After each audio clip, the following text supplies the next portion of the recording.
continue with the exchange anymore, and so she grabbed the canister by both sides and lifted it up, and out came this wave of insects. The hole in the wall was just crawling with spiders and bugs and a few cockroaches. A bunch of them fell onto the floor, along with the cassette, and there were dozens more of them squirming around inside. Erica and I both had to grab onto each other to avoid screaming. We took 3 giant steps back, Erica still holding onto the canister. I yelled at her that we should just get the fuck out. She stared at the cassette, and, after arming herself with courage for a few seconds, grabbed it and we ran out, not even bothering to put the canister back in its place. On our way out, the other people looked at us weird. We didn't even bother to act like we cared and speed walked straight out of that place, into my dad's car, and back home. Erica was grabbing the cassette by its edges, covering her hands with her sweater sleeves. I started to wondering how the hell had that hole filled up with vermin practically overnight, although now that I think about it there are several possible explanations for that. She struggled to read the label on the tape. Frankly, it is practically illegible, so to this day, we're not sure of what it says, but our best guess is, soundtrack for a cancer cell as it is born in the center of your brain. For a few moments we were silent. Then I joked that she must not have liked our last tape. Erica asked if she should play it. I said no, it had been covered in bugs, after all, although in reality I didn't want to hear it anyway. The label had given me a bit of a chill. That was the end of the Miranda cassette exchange. We never went back in that bathroom to check if someone was still leaving new tapes in the hole. According to Aaron's brother, who stopped by that supermarket for entirely unrelated reasons some days later, both bathrooms had been closed for sanitary reasons, and apparently the whole place was due for fumigation soon. So I'm not sure of what became of that. If you're wondering about the 3 tapes we got out of the exchange, well, sometimes I play the first one, the one about preparing for a challenge. I kind of figured I would play it while studying for exams. I tried it out during midterms a couple years later. It's kinda nice. Or at least I think so. Helps you get in the zone. I ended up giving the second tape to a friend who had trouble sleeping, without telling her about its origins. She said it helped a lot, weird as it was. I personally never listened to the third and final tape. Erica took it home on that day. Many weeks later, after we had put the whole thing behind us, I happened to ask her if she ever worked up the courage to listen to it. She said yes. She said it was just 30 minutes of noise, and that it kind of sounded like being inside a sewer. She took the tape with her when she left.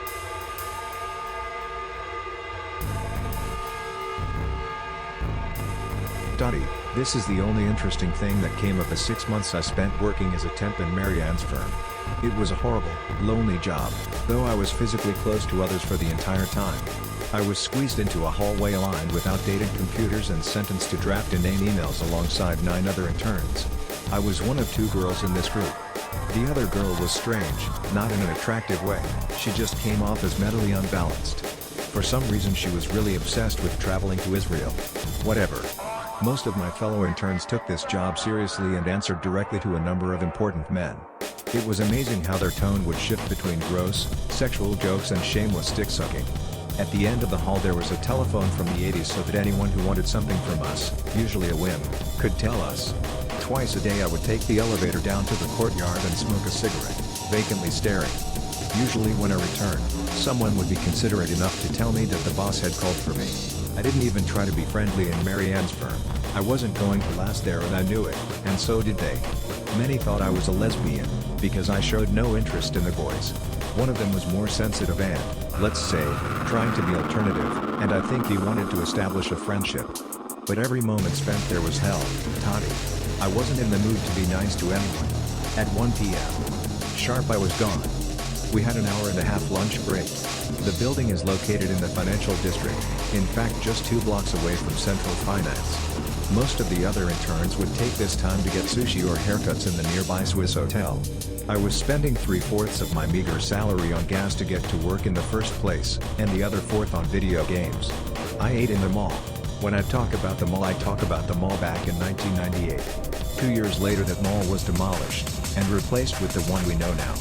The old mall was a curiosity. Despite the great location, it never really worked out, I think because of some issue in the lease contracts for stores. Most of them closed down.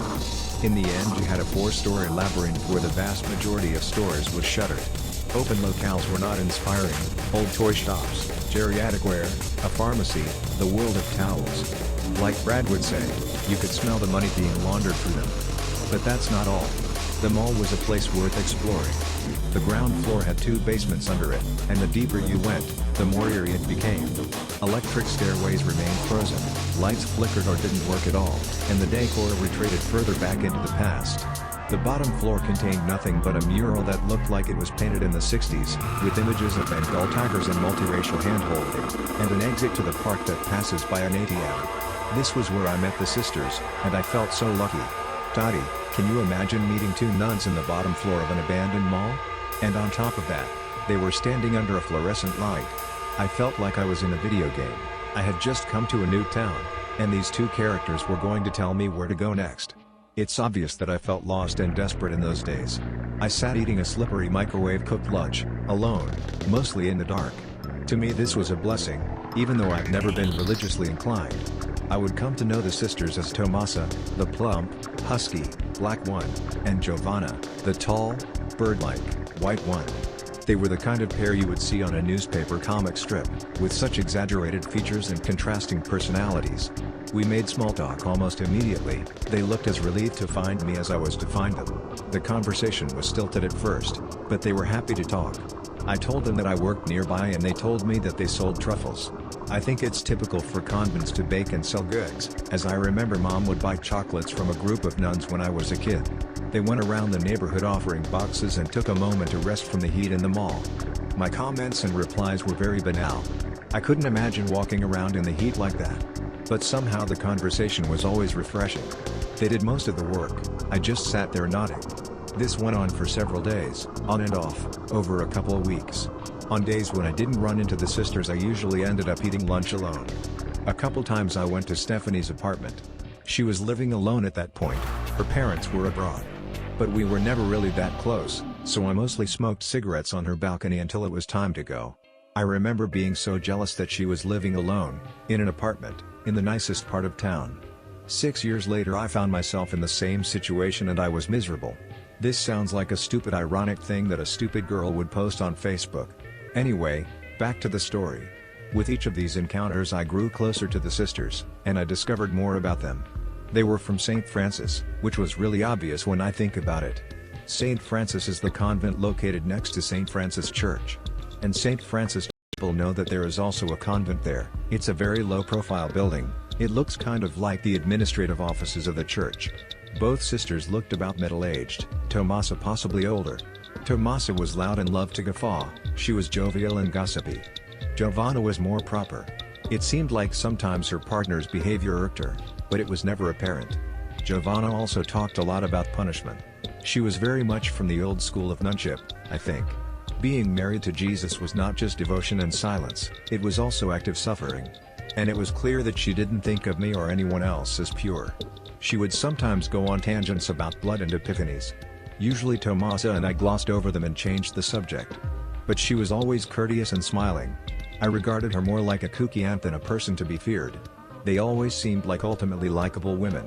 I had originally intended to spend 6 months or so in Marianne's firm while I got my certificates and diplomas in line at university. But I hated university, and kept putting it off. It's easier to justify it to yourself when you're working and always exhausted. The idea of doing something productive with the meager free time you're given seems unfeasible and frankly kind of insulting. Nobody wants to write application letters where they grovel before idiotic bureaucrats and sycophantic secretaries, especially not after spending 8 to 10 hours licking the boots of incompetent bosses who owe their position to their illustrious father or uncle. Besides, that summer was miserable, ruthless and sweltering, the first summer I had to spend in pencil skirts and thick, hand-me-down blouses. They worked us from sunrise to sunset. I have a bad habit of simply accepting horrible situations and not speaking out after a while. This was one of them. Whenever I ran into acquaintances while doing errands or grabbing lunch, especially when I ran into high school classmates, I felt rattled, almost disturbed. Partly because of the ways in which we had changed, but also because school and everything about it now seemed like a mildly twisted dream. The vast and unknowable world of my teens had shrunk into a roughly 3-kilometer urban expanse, wherein I knew every corner shop, ATM, and condemned building by heart. Not only had the mystery vanished, but something about working life seemed truly hopeless at the time. To be reminded that things used to be different was disheartening. And I guess that's why I distanced myself from the group after graduation. I told myself that it was the adult thing to do. that only sad people cling to high school memories forever, and that it was high time I got over all the weird shit, anyway. Such a dumb thing. All those make-believe adventures, which, even today, I'm a bit embarrassed to recall. But as a consequence of this mindset I became crushingly, comically lonely. And so I began to spend more and more lunch breaks with Tomasa and Giovanna. It was always casual and almost incidental in my mind. A normal person would have taken advantage of their internship to network with their peers and prove their worth to their superiors, but just the thought of it made me break out in hives.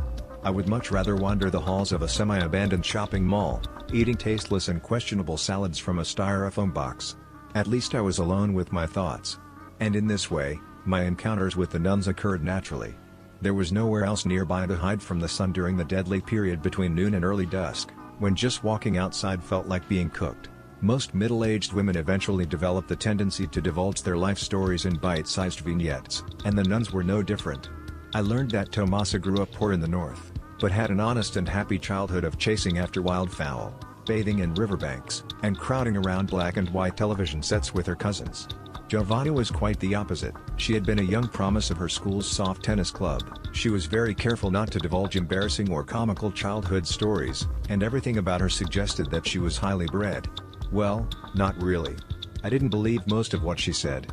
For the most part it seemed like she was embarrassed of having a perfectly normal upbringing and felt the need to put on airs around me. Perhaps she thought I was that kind of person, simply because I worked with lawyers and executives and politicians' wives. Sometimes I thought I was that kind of person as well, but thankfully I snapped out of it after a few months. It was a strange dynamic between the three of us. It took a while for me to lower my guard and no longer keep an ironic distance between myself and the nuns. It was Tomasa's unbeatable enthusiasm that drew us closer together. Giovanna was reticent to make any personal statements, or move beyond polite conversation. For her, polite conversation included the weather, non-political current events, and scripture, the last of which usually drove our talks to a dead end. We were such an unlikely group, and to be honest, I would have been mortified to have been caught laughing it up with them by a co-worker or boss. Nobody asked where I went for lunch. At this point everyone had correctly assumed that I despised them. But we grew closer in spite of it all. Eventually they started to bring chocolate truffles especially for me, and I started complaining to them about my cubicle mates. I found myself unraveling before them sometimes, going on tangents about the uselessness of higher education, the hypocrisy of office hierarchies, the fact that my job didn't seem to exist for any real purpose. In hindsight I can only assume that, gradually, I began to look a little lost to them. Possibly in need of course correction. Nuns tend to see people that way. It's no surprise that, eventually, they began to find excuses to invite me into the convent. It was right there, after all. The first time I entered St. Francis, I was in a daze. The convent was unsurprisingly spare, but welcoming.